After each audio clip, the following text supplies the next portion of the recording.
All right, welcome back to the next session of day one. It's my pleasure to introduce the chair, Rebecca Edwards from the National Gallery of Australia. Rebecca is going to be chairing our session looking at glass and collaboration. Rebecca, I hand this session over to you.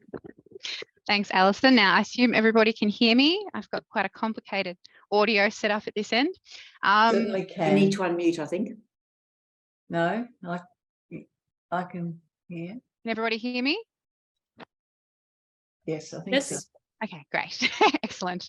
Well, welcome back, everybody, as Alison said, to day one, session two, the Glass Vision Reflection Imagination Conference. And as Alison said, my name is Rebecca Edwards and I'm curator of Australian art at the National Gallery of Australia. And I am talking to you from the gallery. And so before I begin, I'd like to acknowledge that I'm speaking for lands in the Ngunnawal country in which the gallery is founded, and pay my respect to elders past, present and emerging. I don't take for granted that sovereignty was never ceded and that this always was and always will be Aboriginal land. Now we have three speakers this afternoon presenting on the theme of glass collaborations and exchange, Kristin Wohlers, Peter Mallatt and Aimee Frodsham. Now each of our speakers will present and we'll have time for questions at the end. So please feel free to enter any questions in the chat function on Zoom as we go and I can read them out and get through as many as we can at the end of the session. And I'll also just give a brief reminder to all audience members that these sessions are being recorded.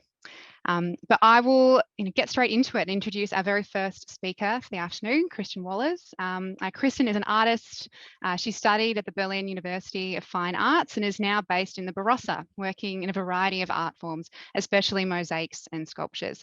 She's exhibited in the Barossa, Sydney and Melbourne, and her commissioned artworks can be found in several Australian cities, as well as Hong Kong, Bremen, Hamburg and Berlin. Now, Kristin preferably uses transparent glass multi and her own glass blocks, as well as ceramic tile, local Barossa stone, marble and repurposed materials. Her projects are often in collaboration with other artists, and she's been involved in a number of public and community art projects over the past 20 years. So she's going to talk to us about some of those projects today in her paper, Mosaics for Afghan Women, Hanging by a Thread, an Australian Response. So please welcome Kristin. Hello, everybody. I would like to acknowledge the lands where I am today as well. I'm down on the Floriod Peninsula, and I'd acknowledge the Ngurindjeri people and their elders, and I would like to pay my respect for elders past, present and emerging. Yes, I would like to talk about the mosaic for Afghan women, and I will share my screen. Hope that works.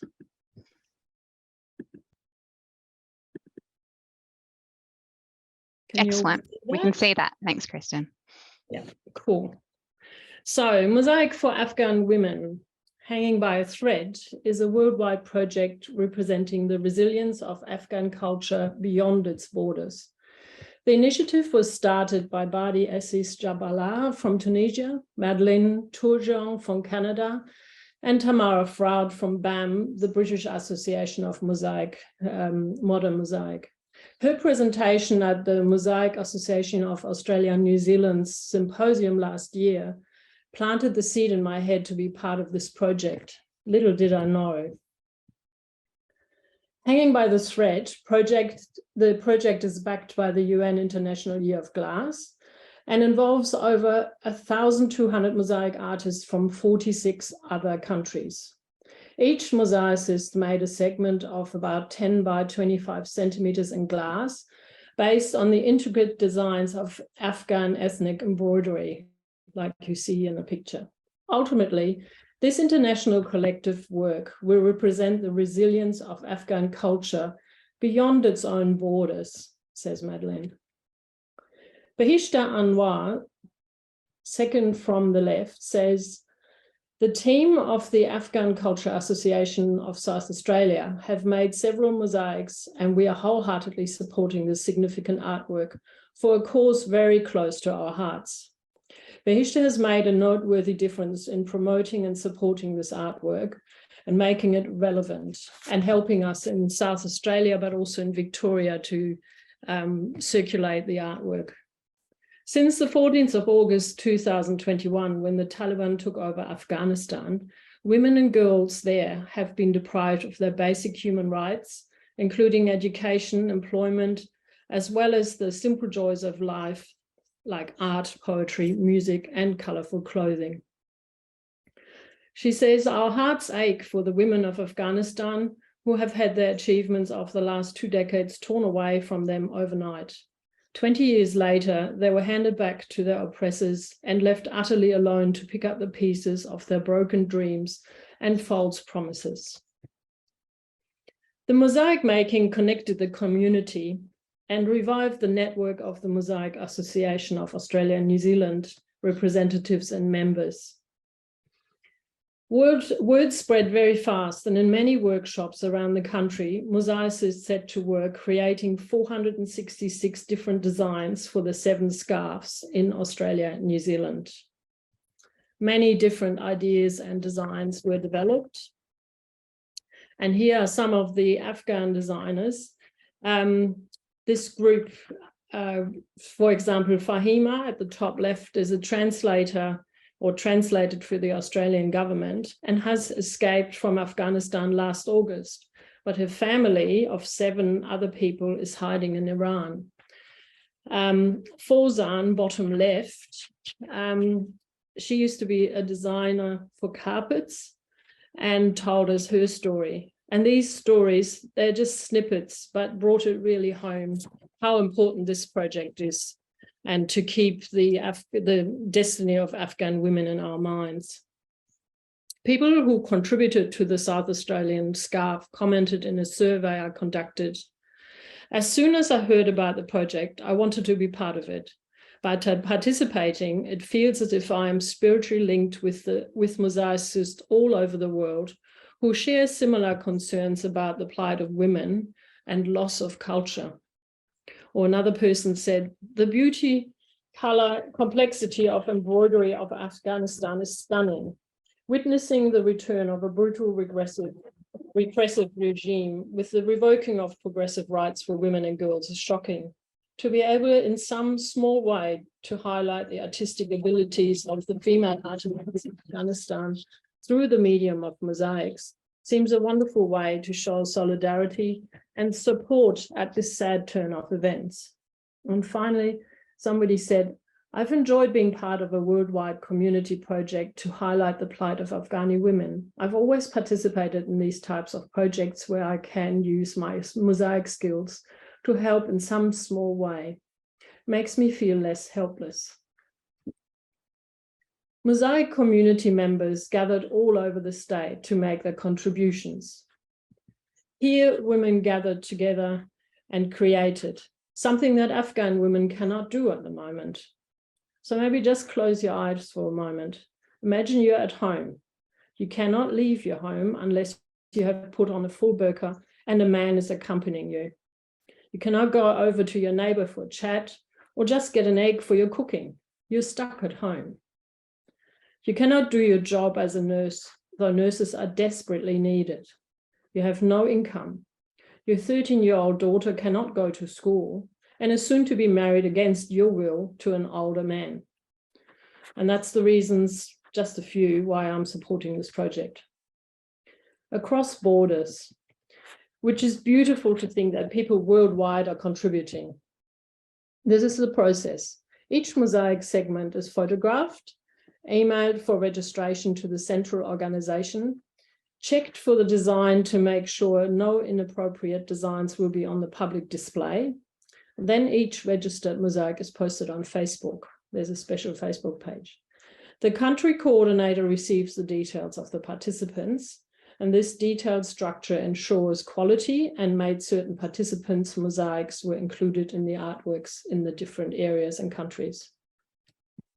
The overwhelming response to this project triggered a bit of panic in me, and probably not only me. Not only did we receive 120 segments here in South Australia, but all over the other states also had overwhelming responses, and many mosaic interpretations of Afghani embroidery were made. How are we going to finance the making of the artwork? We registered the Australian and New Zealand scarves with the UN International Year of Glass and were able to secure seed funding from the UN. This really made this project possible. Thank you very much. With this funding and many, many volunteer hours, fantastic Zoom meetings between all the collaborating state coordinators, we pulled it off. So the state coordinators collaborated and we set to work. But one question was still to be solved. Where will we display the mosaics? We slowly got this sorted, now a very impressive list, and it's still extending. We're planning to bring all the scarves together in 2023, but that might be a dream. And it's a logistical challenge. Having the locations for the exhibitions, though, for the start, made fabricating the artwork fun. We found sponsors who supplied all the substrate for the project for free, and Italian international company Mapai donated their high quality adhesive. Transporting the mosaic artworks is a real headache. Locally, it works on the trailer, but nationally, it will be a huge challenge financially for the vast distances between the exhibiting places. The process of making the artwork was divided into many steps. Here's how it happened in South Australia. First, all the segments had to be checked against the list of contributing people, and then all the segments were laid out on a huge table, color coordinated and selected for the division where the two panels met. I'm talking a bit about the process because this is how, in my experience, many community mosaics work. And the first step was good planning, but then exciting, the first row is laid. Stan spread the adhesive mixed with oxide, and then Beata and Kate on the left laid the segments. Then Helen and Elaine followed, fixing the edges of the mosaic and the glue. Doon selected the segments to be installed, and I mixed glue, cleaned up, took photos, and made sure people stopped for food and drink. And here's the work in progress. We finished this on one Saturday and luckily could leave the artwork to cure the art shed in Campbelltown until the following Monday. Then it was transported back to Stan's workshop and we finished it off, attaching the welded legs, painting in between the mosaic, and the back was solar guard for weatherproofing. A similar scene here in Brisbane and Catherine Canotti's workshop. So this was happening all over the country. We had a sneak peek at Pepper Street Art Centre here in South Australia during the South Australian Mosaic Association's exhibition. Many contributors took the opportunity, like here Elaine, to find their segment and take a photo. The very great variety of mosaic techniques used, all with glass, added to the learning of our exhibition. Here's the Tasmanian display at Devonport Library. Those islanders rock. They've organised a year-long schedule for the artwork to travel throughout Tasmania. Thank you, Yvette. Well, transport, still a headache, and this time in the rain. Here, our South Australian mosaic is installed, 3.60 meters long, though the gap behind the mosaic and below worried the curator, and hence a lovely black backboard was installed at the bottom to hide the legs and on the sides to stop kids playing behind the display. And here we are, ready for the opening. Speech time. Multicultural Minister for South Australia, Zoe Batterson, gave a heartfelt speech about the migration and welcoming the Afghan and other communities to South Australia. Bahishta, here in the middle with the red scarf, pointed out the plight of Afghan women now in 2022. Despite making numerous commitments to uphold human rights, the Taliban have not only failed to deliver on their promises, they have also reversed much of the progress made in the past 2 decades. The new report from Amnesty International, published on 27th of July, shows that the Taliban have deprived millions of Afghan women and girls of their right to safe, free, and dignified lives. Unfortunately, the findings in this report are nothing new to them, to us, she says, who fight for Afghan women's rights and are in contact with them on a daily basis. Their arbitrary laws and policies oppress and discriminate against women and girls in almost every aspect of their lives. The Taliban restricts women's freedoms, education, social participation, and opportunity to move around and work. They violate women's and girls' rights most grossly. Women and girls who experience violence at home or in close relationships cannot escape because there is no longer a system that can protect and support them. The country is hit by poverty and an economic and humanitarian crisis, and especially now in winter. The situation for people is desperate. The number of girls entering forced marriages is increasing. Babies having babies. Our opening was supported by so many contributors, the Afghan community in traditional dress, and members of the museum's board. We had media. What media? It was very strange. The Mosaic for Afghan Women team and separately the museum's marketing department invited many papers and TV. The ABC came and did a fantastic interview, which apparently was used for one line in on radio news. And that's it. And I find that very strange. Wonder why. A real network between artists and the Afghan community, though, and other refugees is growing. The Victorian team celebrated this past Sunday. The display will only stay for a little bit longer at the Immigration Museum and is looking for other display opportunities. Maybe somebody of the listeners has an idea where the Victorian display can go. Here's our display in full picture. Our interpretive sign is in English and in Dari. Language is the first step to inclusiveness and keeping culture. Apparently, Dari is a bit of a specialty when it comes to typesetting. The South Australian people who created our sign are happy to assist anyone having a challenging time. I kicked off the Artists in Residence program in South Australia to be followed by other 10 contributors, one each weekend. The Queensland team is doing a similar event series at the Brisbane Library and others are to follow. We're also in the process of designing a workshop that can be run in a simple way to engage people with the artwork, highlighting the designs of traditional Afghan dress embroidery and the plight of Afghan women and girls. I thank you all for listening. Thank you so much, Kristin. I'm sorry we're not in a room and we can't all actually give you an actual round of applause, but that was really lovely to hear about a project that's brought together so much of the community. So thank you again, and I'm sure we'll have lots of questions at the end. Might move directly on to our next speaker. So Peter, if I could ask you to jump on screen and start sharing your presentation, if you have one. Peter is an architect and one of the founding directors of the architecture firm 6 Degrees. He's been a project leader for many of the large projects completed by 6 Degrees, who are known for placemaking, sustainability, and people-centered design. In 2013, he was elected to the National Council of the AIA, the Australian Institute of Architects, and he served as Victorian chapter president in 2014 to 15. Now, his paper is entitled Designed Glass with 6 Degrees, and he's going to be taking us through some of their collaborative projects, past and present, that 6 Degrees has worked on. So thanks so much, Peter. Thank you, Rebecca. And from the land of the Wurundjeri people in Fitzroy, hello to all our elders, past, present, and emerging.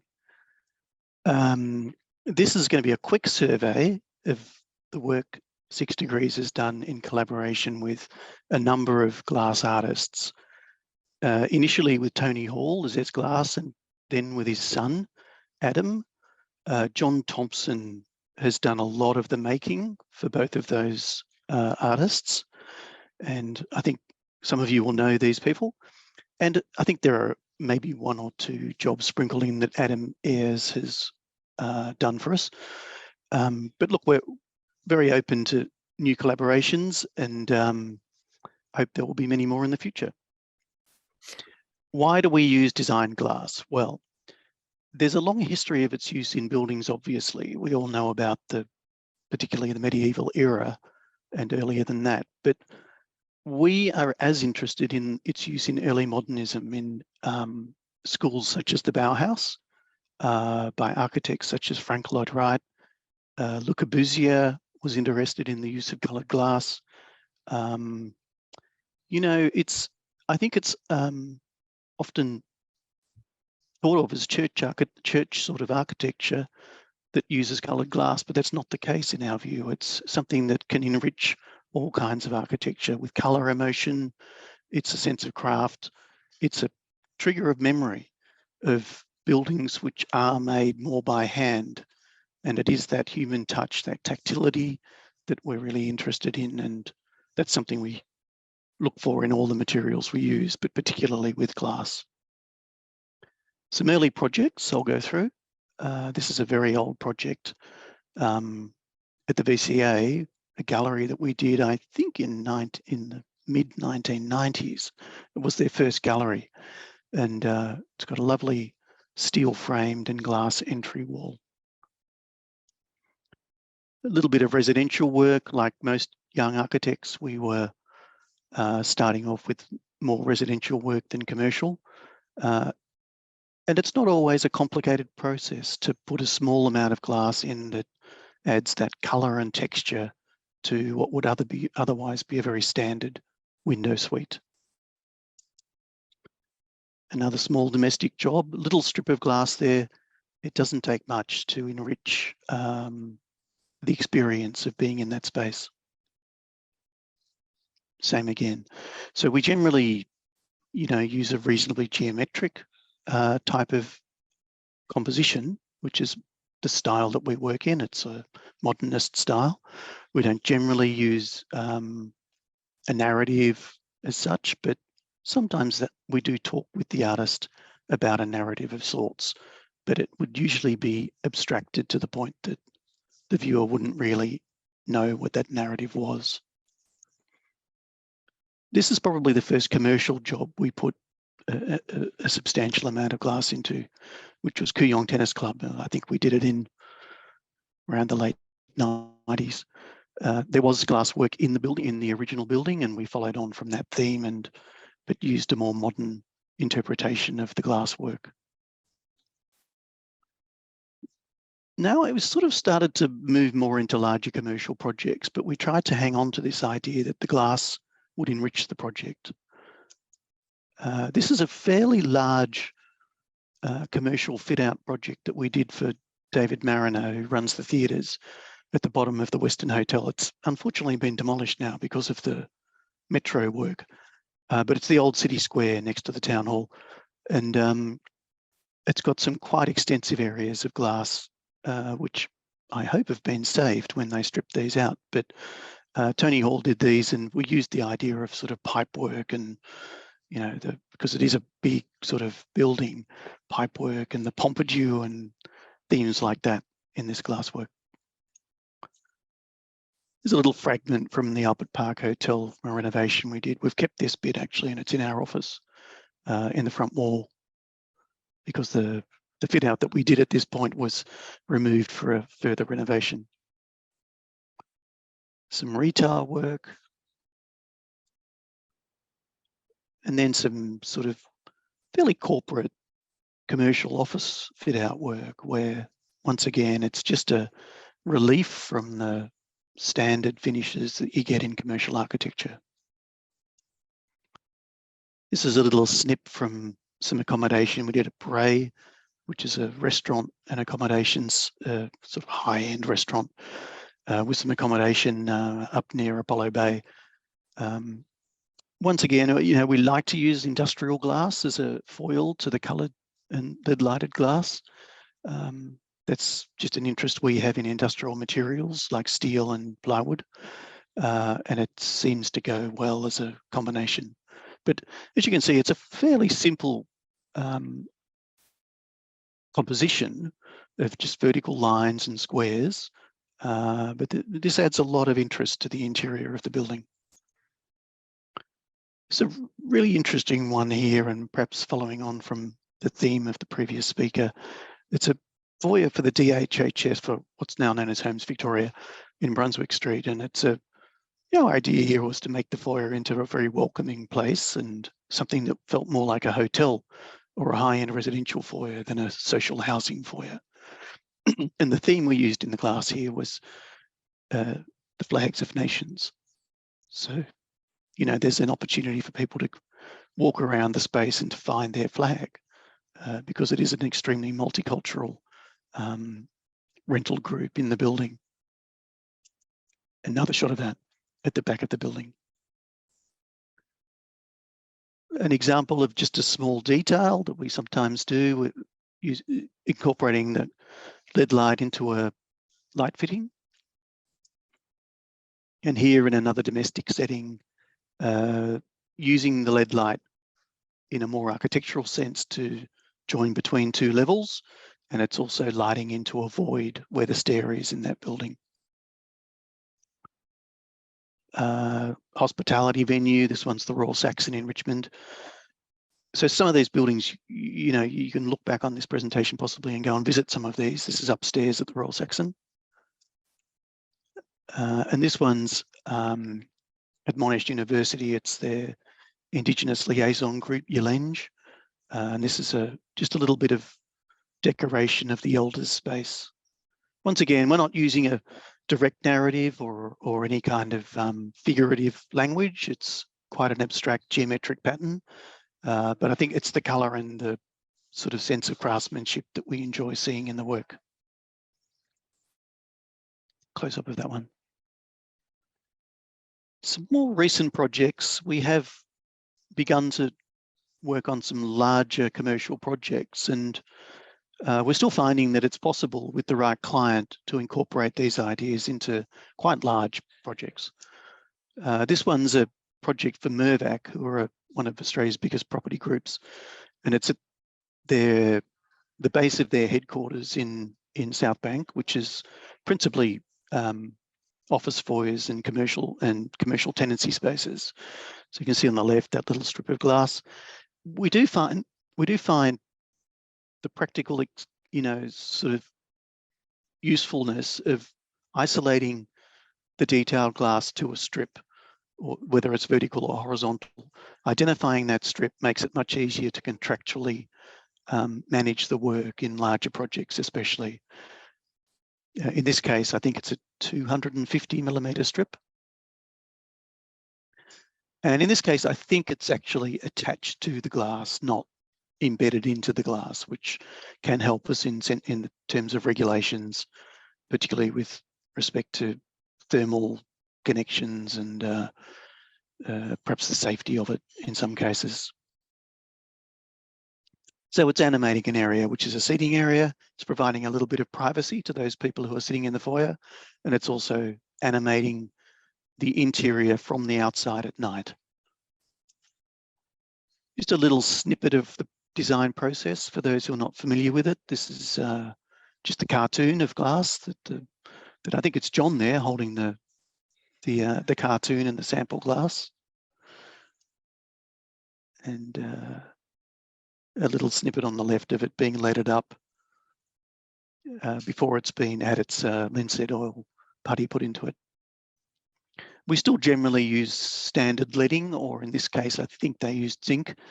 But certainly the techniques are very traditional. That's some of the finished work installed in a steel framed window.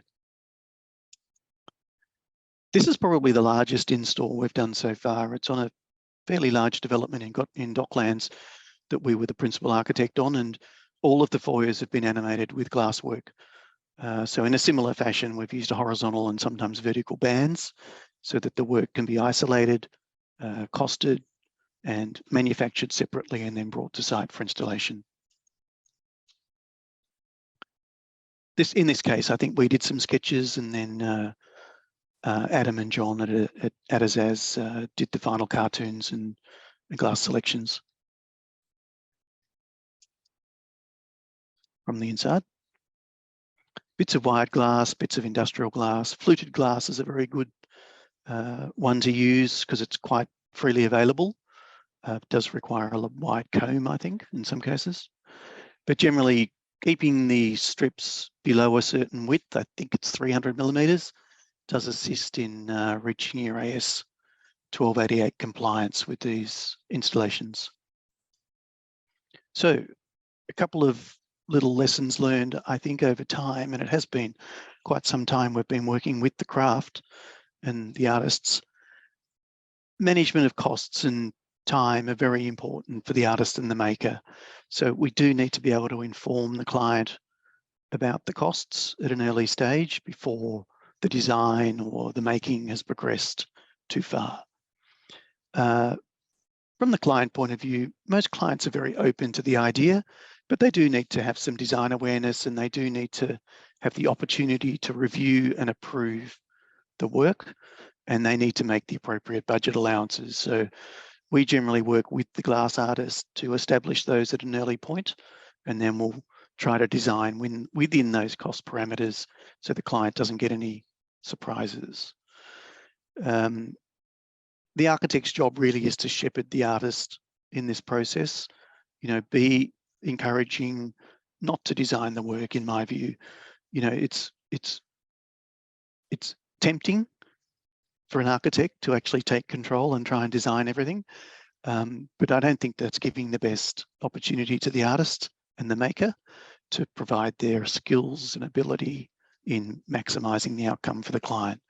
But what the architect really does have to do is to obtain the client approvals, both for the expenditure and for the design, and to assist in coordination of the design work. So we will provide scale drawings for the artist at scales of usually 1 to 20, 1 to 5, and 1 to 1.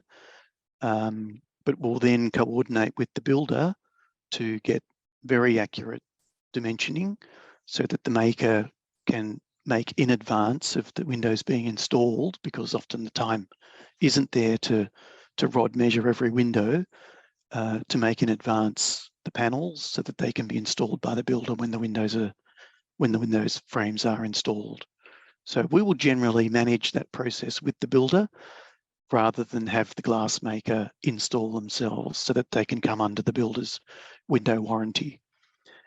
We often organise to pay the glass artist through the builder's contract using a prime sum for supply or a provisional sum for supply and install. There's sort of technical parts of the process that, you know, may be interesting to some of the audience. So I hope that's been illustrative of the work we've been doing over the years, and look forward to any questions on that. Thank you. Thanks so much for that, Peter. It's so wonderful to hear about, you know, art and design really being thought about in the context of architecture and in commercial and domestic settings, and the way that you kind of very actively been embedding that into the work you do and trying to promote it, which, you know, benefits, you know, anyone visiting the building, but it certainly benefits artists and makers, which is always, from my perspective, lovely to see. So thank you again, and hopefully we'll, you know, have some time for questions at the end. Yeah. Now I'll move on to our final speaker. So Aimee, if I could ask you to jump on screen. Aimee Frodsham. Aimee is the Artistic Director at the Canberra Glassworks, a role she's held since 2018. Supported by the dedicated staff, she oversees the artist program and commissioning areas, working very closely with a team of highly skilled glassmakers. Now, Aimee herself graduated from the Australian National University in the late 1990s and moved to London, where she worked at the Victorian Albert Museum, Royal Museums Greenwich, and the Tate. So very impressive CV from the past, Aimee. Since returning to Australia, she's embedded herself in the community here in Canberra at the Canberra Glassworks, and her open and collaborative approach to glassmaking has enabled major projects for Patricia Piccinini, Marie Clark, Tony Albert, and Lucy Simpson. And I guess I must declare a bit of a conflict of interest here. You know, obviously I'm in Canberra, but I am a board member of the Canberra Glassworks, and have, you know, really enjoyed watching the fantastic work that Aimee and the team have done over the last few years. Now, Aimee is giving a paper titled 38 Languages, Marie Clark Broached Commissions and Canberra Glassworks. And Aimee and Marie have been working together at the Glassworks since 2019. It's been a joy to watch that collaboration project unfold.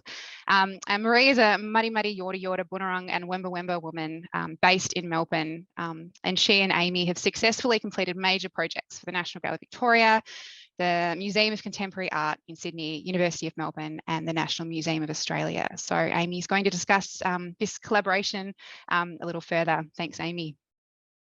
Thanks so much, Rebecca. I'm not sure if I'm in. Yes, we can see you. Amazing. Thanks to the other presenters as well. I really enjoyed your presentations. Hold on 1 second. It's just loading slowly, I think, Aimee. It's lagging behind you. Sorry, I've got terrible internet here, so I apologise. All right, we good? We're all good. I can see the building now. Perfect. Amazing. Yeah, so I apologise for very slow internet that we might have here, but we'll give it our best shot. So Canberra Glassworks is situated on the beautiful lands of the Ngunnawal and Ngambri people, and it was established in 2007 by the ACT government. We provide state-of-the-art facility where all artists can realise their creative ambitions, where the community and visitors are welcome, and where a showcase of high-quality bespoke studio glass is presented. So this is a view into one of our making rooms, which is our engine room, which has all our kilns, and we provide public programs in here, and our pretty amazing hot shop. So the Glassworks is not a glassmaking factory. It's a centre for excellence that promotes and encourages the making of handmade glass. The facility is both a gallery and an artist making workshop, and it has specialist equipment offering hot glass, neon, mould making, grinding and polishing, sandblasting, kilns for fusing and casting, and flame working. So in this presentation, I hope to show that working together with artists, developers, curators, engineers, glassmakers is a process worth investing time in for large-scale, ambitious artworks using glass. The process is really iterative, especially with engineering around handmade glass items, but the end result hopefully speaks for themselves. I'd like to walk you through a case study of 38 languages by Yorta Yorta, Wemba Wemba, Mati Mati, Boomerang artist Marie Clark, which will be installed in Wesley Place in Melbourne in a couple of weeks. It was actually due to be installed last week, but we've had some delays with install. So we've been working with Marie on various projects using glass since 2019. And an introduction was made through Blanche Tilden, who'll be speaking later in the conference, I think in day 3. While Marie couldn't be here today, she has given me permission to speak about her work and our ongoing relationship. And the images you can see here are from her exhibition Ancestral Memory from the NGV in 2021. The piece on the left is called Me in Mourning from 2019, and it shows how the artist has used branches as an ongoing motif in her practice. Melbourne-based design firm Broached commissioned Marie to produce a series of artworks for Wesley Place. Her response was to work with community and to reference Corranderk, the only Indigenous founded mission in Victoria. Created as a hop farm for a period, it was created as a hop farm for a period, and its harvest achieved commercial success and a refuge for the community. For many Indigenous people, Corranderk was the last remaining sanctuary where they could share in a community and cultural knowledge during the late 19th century. The artwork captures the history through their forms. So this is a piece that Marie did with Trent Jansen, which is installed in the site.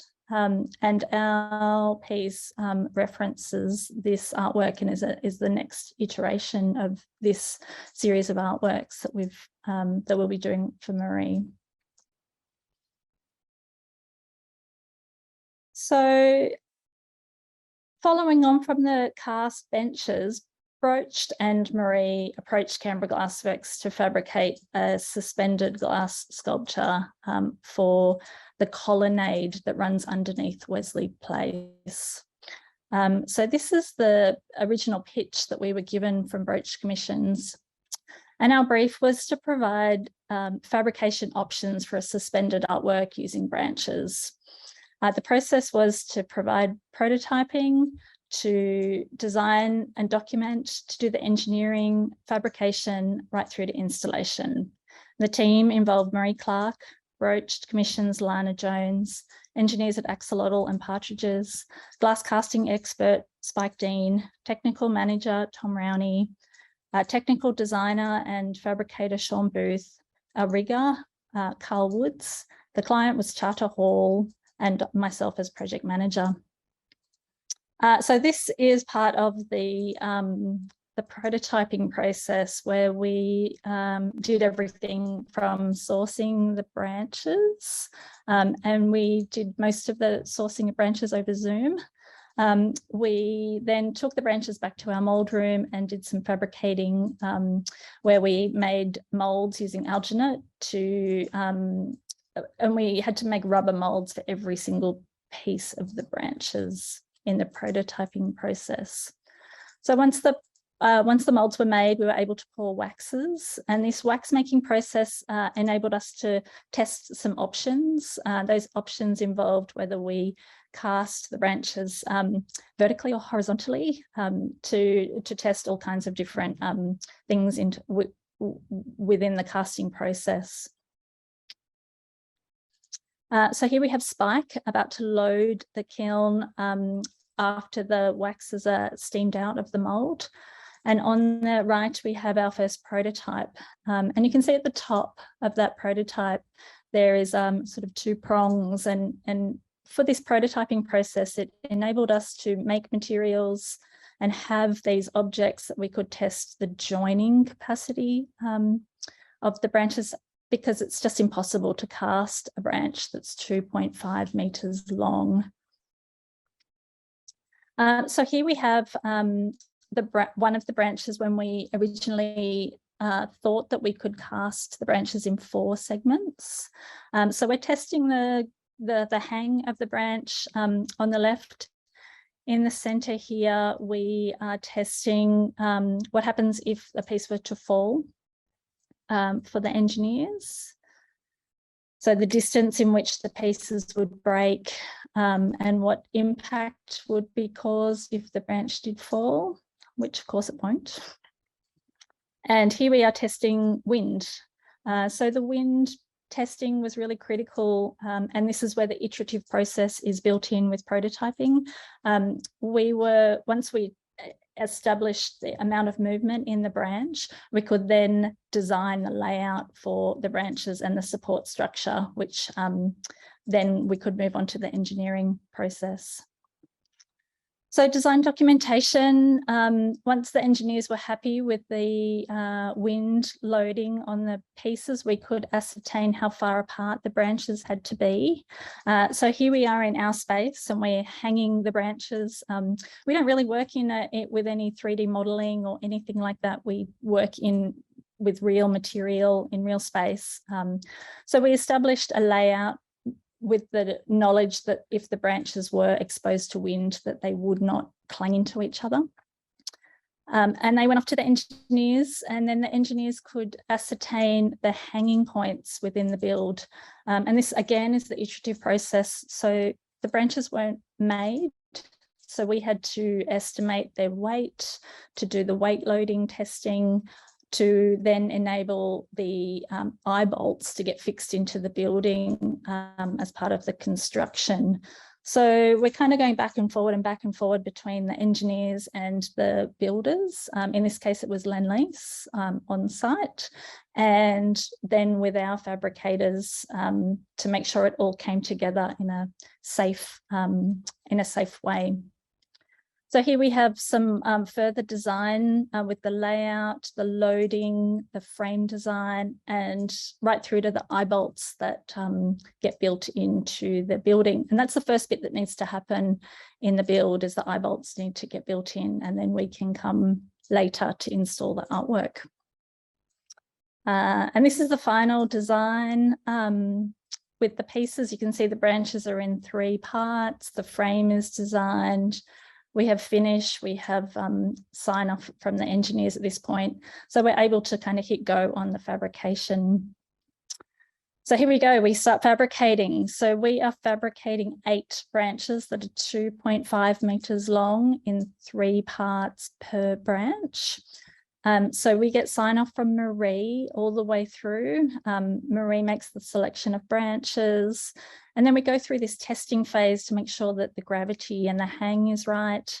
And then we hand over to Spike, our casting expert, and she then goes through this massive mold making process. So here we have some process shots. We use flower pots as crucibles in the kiln. We cast up waxes and everything are documented all the way through. This is a lovely little video of Spike and Adina in the mold making process. So we have a wax and they are now making individual molds for each part. And these molds are made of plaster and silica, which means they can withstand the heat of the mold, of the kiln forming process. And on the right, you can see the mess that they make after each mold.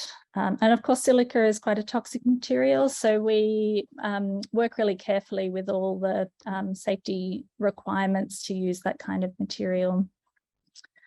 Once we have a mold, we have to steam out the wax from the inside of each mold. And this takes quite a long time to steam out. And once we have steamed it out, we have the molds ready to go, which need to be dried. Secondary part of the process is this really amazing process that we do. We actually make glass from its raw material here at Glassworks, and these branches are cast from furnace glass rather than crystal. So here we have a process, a picture of us making billets, which go into the mold making process. So we're so fortunate to have all this different equipment available to us to be able to make glass from its raw state and use it in all kinds of applications. So here's the kiln all loaded. You can see the glass inside the flower pots, which then runs into the mold when it's at temperature. And we use computers to run our kilns to ensure that the molds are secure and the glasses are annealed. It's about a 6-day process to fire this large kiln. After we fired, the mold material will break away and we're left with this segmented branch. And you can see on the right the level of detail that we can get from the casting process. From the casting, you can start to see the beautiful objects come together. They're cold worked, so we need to remove the section where the glass pours in, and it's ground off. Meanwhile, the engineers are making custom fittings. So everything we do is custom. These fittings were designed by Sean Booth, who's a jeweler, and he made all these beautiful hand-finished individual parts. And of course, because the branches are all different thicknesses, each part had to be custom made. So here we are drilling the branches through to doing a test hang. And getting ready for the full install. This is the test hang. We will always do a test hang at Glassworks before we end up on site. And this is the finished product as of last week. And you can see the picture on the right really I tried to really show how the light really travels down these branches, and when they're hung in a light well, they'll just really glow very beautifully. So here's a couple of little videos so you can see the piece in its 360.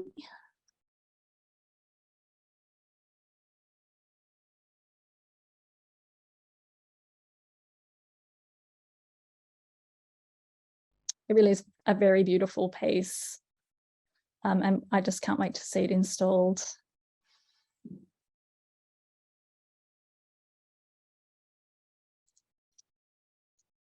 And here it is next to that original work by Marie and Trent.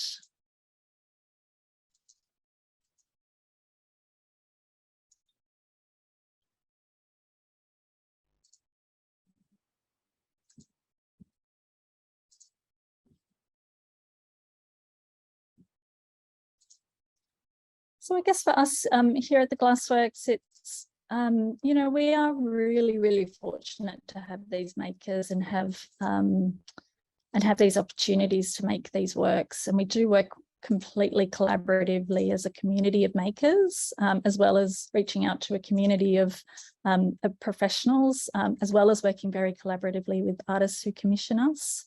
And here are a few other projects that we've done of the same kind of scale, which have been really exciting, and we really hope to see more projects like this. And we really hope that architects and developers continue to be brave, continue to want to work with us, because of the amount of potential just is incredible. We have Patricia Piccinini, Marie Clark, Harriet Schwartzrock in the middle, and Spence Mishai, piece that's currently showing in Albury at the Mama Museum.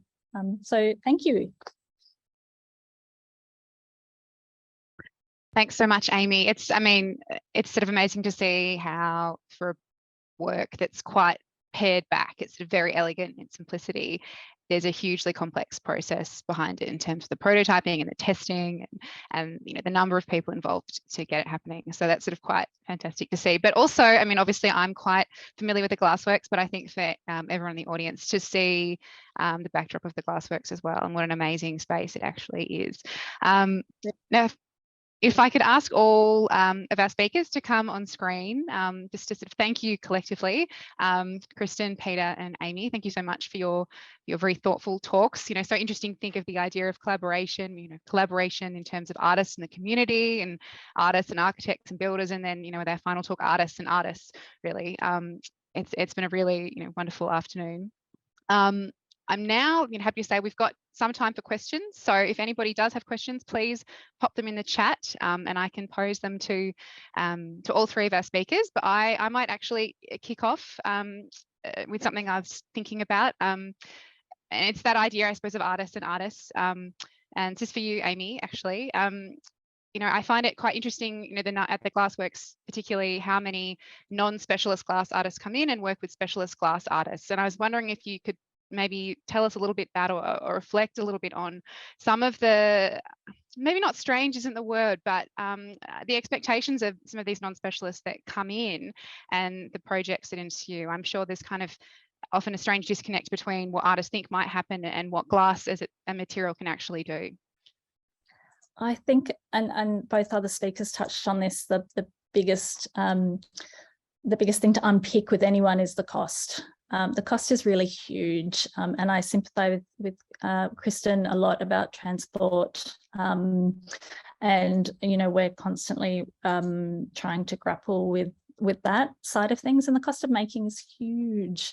So we always pay the artists that we work with, so everything requires funding applications. It requires finding money from anywhere. With architects, we can find money in terms of the sort of tapping into a lighting budget, and if we can convince them to make handmade, it's a really good thing to do.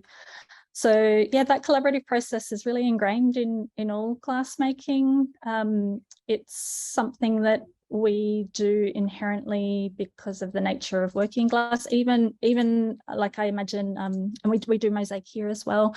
Things that people might not think are very collaborative in glass mostly are. So yeah, working with those non-glass artists is really exciting. It expands our community. It brings new skill. We teach people as part of the process, as well as fabricating on their behalf. It's really exciting. Thanks, Aimee. Question for you, Peter. And this is from Lindis, and it's, what future do you envision for design glass as part of sustainable design? So a question about sustainability, which I think is something quite embedded in your firm as well. Yes, it is, Rebecca. Look, one of the tricky things, especially with external windows, is we're more and more regulated in terms of the thermal characteristics of those windows. To be honest, we often just don't mention it. As the old saying goes, better to beg forgiveness than ask for permission. But we do ensure that our glass installs always meet AS 1288, which is a safety issue. Look, sustainability, there's many branches to it. I mean, one thing about sustainability that's very important, we think, is social sustainability, and the encouragement and support of artist communities is, I think, a demonstration of how open and supportive a society is. So I think from that point of view alone, encouraging the work of artists in larger projects is something we should all be trying to encourage. I mean, it's interesting to look at, I don't want to use too much time, but looking at the three presentations, Kristin's is absolutely grassroots, showing that how much you can do with almost no money. Ours is sort of, so she's got the secondhand VW. We've got the Holden Commodore sort of version, which is, yeah, you talk to your client, they've got some money, they're not on, it's not an unlimited budget, but they've got some money, and sometimes they can draw on things like their art contribution budget if it's part of their planning process, something that not a lot of artists are aware of. But there's a large amount of money on big projects allocated to producing artwork. And at Aimee's end, it's, you know, that's Rolls-Royce, where you've got highly qualified artists, highly qualified makers, and very, very high aspirations for the work, which will be a 50-year, you know, at least install. So anyway, I didn't really answer the question. Sustainability. No. Yeah. Well, it's just interesting also thinking about sustainability and materials, and I wonder if any of you had any reflection on the use of recycled materials in terms of what you do. I know, Aimee, there's certainly projects at the Glassworks looking at, you know, trying to innovate and look at sustainability, but Peter and Kristin, whether that's something that's come into your respective practices as well. Oh, look, go ahead, Kristin. Go ahead, Aimee. I didn't get that question. I was just reading the next one. Sorry. You go ahead. I think sustainability of skills is the critical thing, and I'm sure Kirsten would agree with this. I think mosaic is something I'm so fascinated by, and the fact that we're all trying our best to pass on these skills and this knowledge around handmaking. And I was so lucky to see the piece, Kirsten in Wagga, and was lucky enough to meet the community at the opening. And it blew my mind. It was the most beautiful, beautiful piece. Yeah, it would be amazing if we could bring them all together. I would love to show them at the Glassworks. It just, it's a really special project. And I think in terms of sustainability and the things that you do with skill and community as well as material is amazing. Thank you. Yeah. Yeah, it is a bit of as I said in my talk, I mean, it was a bit of a panic when I realized that we had so many pieces all over Australia and New Zealand. And I really don't, I'm now getting questions that we can actually display somewhere. And our dream is to actually bring all the works together to Canberra and maybe have Penny Wong open it. We had her lined up for South Australia, but she was overseas, which she is most of the time now. Because I personally feel that, I mean, the connection of art, mosaics in this case, and the political, emotional, and really this whole issue about Afghan women. I mean, there's other issues in the world, but this has been, it's been forgotten, but it's getting worse and worse and worse. And so it's a combination of stuff. So I feel very passionate about this whole project, but there's no money, none. You know, we had that grant and we got a little bit from the Mosaic Association, $300 for each state. So it's total shoestring, and sometimes you get a bit tired of always asking for favors, but we're getting there, and yeah, we just have to see how this will go on. I'm just fighting in New Zealand a little bit about having a tour there rather than just going into a place and then that's it. And somebody is saying here in the questions whether in Melbourne, in the Immigration Museum, it hasn't just opened. It's been there on display since World Peace Day, the 21st of September. And they had a celebration last Sunday. I'm not quite sure how long it will be there, but I think it's only going to be there until the end of November. Other places have actually extended, like ours in South Australia is until the end of January. And then it's going to some councils and some regional galleries. And the same is happening in Tassie and also in Queensland. New South Wales, it's in Wagga until the end of January as well, and I haven't heard yet. It's sort of a little bit up to the regional people as well, who is going where. So, but I'd be very happy if anybody has some suggestions where we could even bring all these scarves together, because this is, and the other thing that just happened is there's a huge coming together of mosaic artists in Ravenna every year, and they have just opened the Italian scarf there. So it's getting a bit more world stage now, the whole project. So yeah, it's pretty Fantastic. cool, but also heartbreaking. Yeah.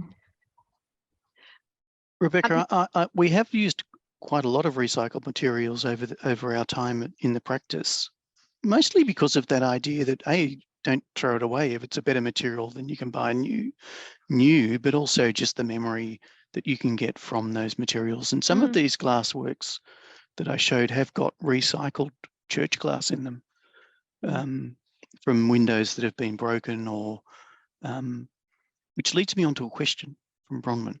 Have we ever had problems with vandalism? Look, one panel has been broken in the coloured glass work that we did in that job, which was a plain panel. And the only other instance I can remember hearing about it is one of the panels in a hotel that we did got cracked, but it was absolutely accidental. People are worried about vandalism, and we've never seen deliberate vandalism in any of the work. And I'm talking about, I mean, I showed a small proportion of the installs we've done. So, yeah. At least plain panels easy to replace.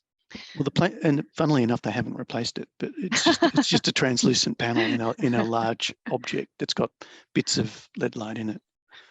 At this changing of the conversation, though, I spend half my time convincing people that glass is not that scary, and that you're surrounded by windows, like windows above you. Adding more glass isn't going to change that, and the windows above you don't get vandalized. So what would make it more enticed to be vandalized? Yeah, I spend a lot of time arguing with people that glass is everywhere in their world. Well, and surely the beautiful handmade glass that's made at Glassworks is more robust than the glass one buys at the supermarket or in shops. So it certainly makes a difference. Another question for you, Peter, following on, I guess, from some of that technical discussion is, have you ever incorporated gilding on glass, and perhaps you have in recycled materials? No, I don't know much. To be honest, I don't know much about the technical side of glass at all. I think gilding requires it to be fired, doesn't it? Or not? No. You can lay it on, glue it on. Yeah, we're working with a gilder at the moment. There's a really great one in Sydney that we're working with, and he'll be teaching a masterclass with us in the around the end of April, I think. So some mirroring and some gilding, traditional 24 karat gold sign writing gilding. Oh, okay. Yes, we have. Yes, we have. We've used it for sign writing, but I don't know if it's real gold. Might have been. Yeah, we've used it for signage. We have. Funnily enough, I was on a call last night, something top secret, and they were talking about some very, very old glass and about inclusions in it. It was a Roman artifact, and they've discovered that it's got mineral inclusions in it that are got a nanostructure or something. They think it's the oldest man-made nanostructure ever, and it changes color as you get different light coming through it, changes from green to red or something. I'm really fascinated with uranium glass, but is it radioactive? No. There was a real fashion for it in Australia at some time. It's pretty, not radioactive, Aimee? not that I'm aware of. I think it's pretty safe material. Just like at the Melbourne Museum, there's uranium on display. Raw form. It's the same it's the same as that. You know, it might be tiny trace amounts, but not in terms of how we use it. I'm sure it's not safe for the person that makes it. Yeah, it's made in the Czech Republic. Is it? Made Okay. in New Zealand as well, but since GAFA moved to the to the US, they can't make it there anymore. But yeah, in the Czech Republic, they're still making it. We'd love to have a go, but yeah. We've probably got time for just one more question, I think. Oh, sure, Kristin. Can I just add one thing to the gilding? In mosaic techniques, there's also gold under glass, which Orsoni in Venice makes and others. And if you like go into a church or so, there's always, when you see that gold, most places, I would say there's a very, very thin layer of glass on top of the gold. And you can get those in like squares or so. And I think that would actually look really cool in your architectural glass constructions. And we can buy glass tiles with that bonded on already from Piazza. Yeah, I think they're $5 per tile, literally, for a 20mm tile. Yeah, no, but is that with the gold in it? That's with the gold on it already. Yeah. No, it's. I mean, that stuff is all hideously or very expensive because the process, if you've seen process is difficult. Yeah, is very specialized and actually dying out. Yeah. Kristin, have you seen the columns at the Legislative Assembly, the Frank Hinder mosaics that are all the gold columns in Canberra? No. Oh, they're incredibly beautiful. Come visit us, and we'll go on a adventure together. Oh, I take you up on that. Awesome. Yes. Thank you. You're welcome. Well, that might be a nice place to end on, with a planned trip to Canberra in the future. We'll have to just rope you in next, Peter. Thank you again to all three of our speakers for a really fantastic afternoon. It's been lovely to hear about all of your respective projects and collaborations. Before everybody jumps offline, I just wanted to invite Alison Ingalls back on, who will just do a little bit of housekeeping for this afternoon and this afternoon session. So Alison, if you're there. Yes. Jump in. Yes, Rebecca, I am, and thank you to you and your excellent panel. That was a fascinating session and food for a lot of thought. Hopefully we'll refer back to that session in some of our later ones.